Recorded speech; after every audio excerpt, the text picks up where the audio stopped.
आजकल देश की राजनीति में सावरकर को वीर बताया जाता है, उनका महिमा मंडन किया जाता है।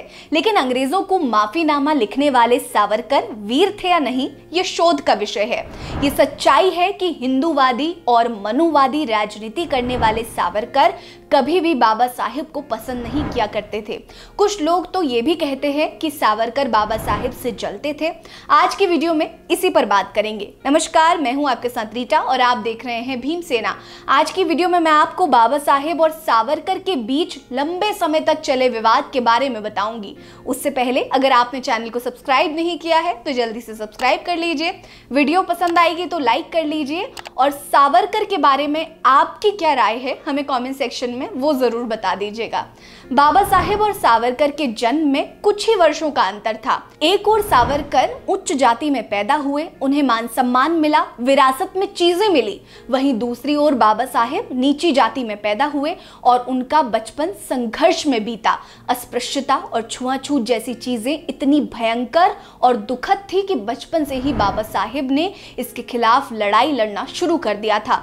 दूसरी ओर सावरकर जब बड़े हुए तब तक कांग्रेस की स्थापना हो चुकी थी। उसके बाद कांग्रेस की विचारधारा से उलट उन्होंने राष्ट्रवाद और हिंदूवाद का एजेंडा अपनाया। इसी के सहारे वो अपनी राजनीति करते रहे। दलित समुदाय भी हिंदू में ही आता है, लेकिन उस समय उनकी आवाज उठाने वाला कोई नहीं था, उनके हक की लड़ाई लड़ने वाला कोई नहीं था। खुद सावरकर ने भी इसका प्रयास नहीं किया। लंबे समय तक ऐसा ही चलता रहा। इसी बीच जब बाबा साहेब विदेश से शिक्षा प्राप्त कर भारत लौट चुके थे, तब भारत में दलितों की स्थिति इतनी दयनीय हो चुकी थी कि बाबा साहेब उन्हें देखकर ही बहुत परेशान हो उठते थे। ऐसे में अब उन्होंने दलितों के लिए आवाज उठाना शुरू किया, दलितों की लड़ाई लड़नी शुरू की, दलितों को समाज में उनका अधिकार मिले इसका प्रयत्न करना शुरू कर दिया। जातिवाद और छुआछूत को लेकर बाबा साहेब बचपन से ही बहुत परेशान रहे थे। हिंदू समाज की कुरीतियों के वो कट्टर विरोधी बन गए थे। वो मनुवादियों के एक एक पाखंड को उजागर कर रहे थे। भेदभाव के दंश से विक्षोभित बाबा साहेब ने स्पष्ट कहा था कि मैं हिंदू धर्म में पैदा जरूर हुआ हूं, लेकिन हिंदू रहते हुए मरूंगा नहीं।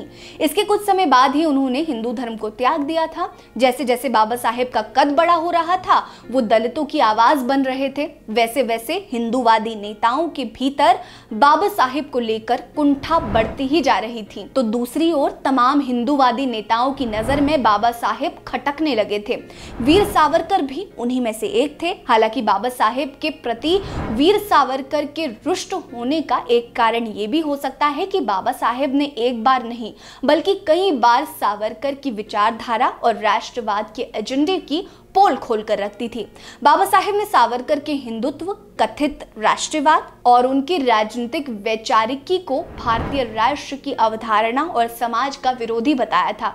उनका कहना था कि सावरकर का ये चिंतन भारत की सुरक्षा के लिए खतरनाक है। बाबा साहेब ने कहा था कि यदि सावरकर की एकमात्र त्रुटि उनकी असंगति होती तो ये कोई बहुत चिंता का विषय नहीं होता, परंतु अपनी योजना का समर्थन करके वो भारत की सुरक्षा के लिए सबसे बड़ा खतरा पैदा कर रहे हैं। वे चाहते हैं कि हिंदू राष्ट्र और मुस्लिम राष्ट्र के बीच शत्रुता के बीज बो देने के बाद वो एक साथ एक ही विधान के अंतर्गत एक ही देश में रहें। सावरकर ये क्यों चाहते हैं, इसकी व्याख्या करना कठिन नहीं है। श्री सावरकर को ये श्रेय नहीं दिया जा सकता कि उन्होंने कोई नया सूत्र ढूंढ निकाला है। श्री सावरकर के इस विश्वास को समझना कठिन है कि उनका सूत्र ठीक है।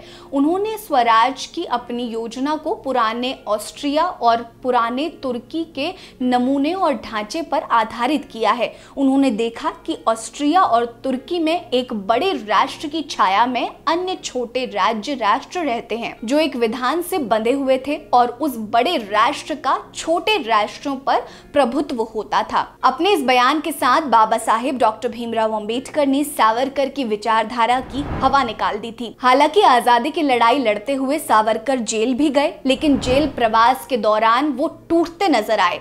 उनकी चमक फीकी पड़ गई। अन्य क्रांतिकारियों जैसा आत्मबल उनमें नहीं दिखा। अंततः उनके संघर्ष का समापन माफीनामे के साथ हुआ। जेल से बाहर निकलने के बाद उन्हें अंग्रेजों की ओर से पेंशन मिलती रही और वो सामाजिक कार्य में ही व्यस्त रहे।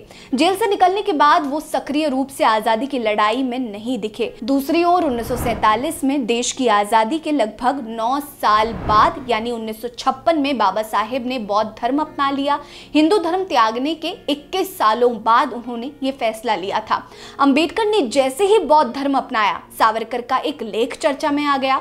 सावरकर ने अपने लेख में लिखा, डॉक्टर अंबेडकर नामक व्यक्ति भिक्षु अंबेडकर हो जाए तो भी किसी हिंदू को किसी तरह का सूतक नहीं लगने वाला है। ना हर्ष ना विमर्श, जहां स्वयं बुद्ध हार गए वहां अंबेडकर किस झाड़ की पत्ती है। सावरकर ने समाचार पत्र केसरी में लिखा था कि डॉक्टर अंबेडकर ने अपने कुछ लाख अनुयायियों के साथ जो संप्रदाय बदल किया है, या उसे वो चाहे तो धर्मांतरण भी कह सकते हैं, बौद्ध धर्म के लिए उनके मन में कोई प्रगाढ़ भक्ति उत्पन्न हुई है इसलिए नहीं किया है। उनके मन के अंधियारे कूप में एक हिंदू राष्ट्रघाती महत्वाकांक्षा छिपी बैठी है। उन्होंने इसलिए धर्म परिवर्तन किया है।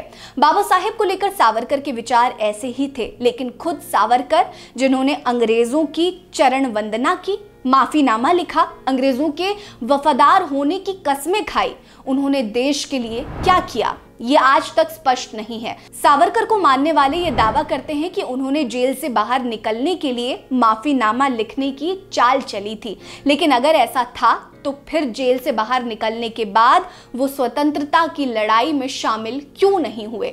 वो स्वतंत्रता की लड़ाई से दूर क्यों नजर आए? किसी भी जगह पर वो सक्रिय क्यों नहीं दिखे? 1937 में पूरी तरह रिहा होने से लेकर अपनी मृत्यु तक यानी 1966 तक सावरकर ने ऐसा कुछ नहीं किया जिसे राष्ट्र सेवा कहा जा सकता है। सावरकर को लेकर आप क्या सोचते हैं? हमें कमेंट सेक्शन में अपनी राय जरूर बताइएगा। बने रहिए हमारे साथ। नमस्कार।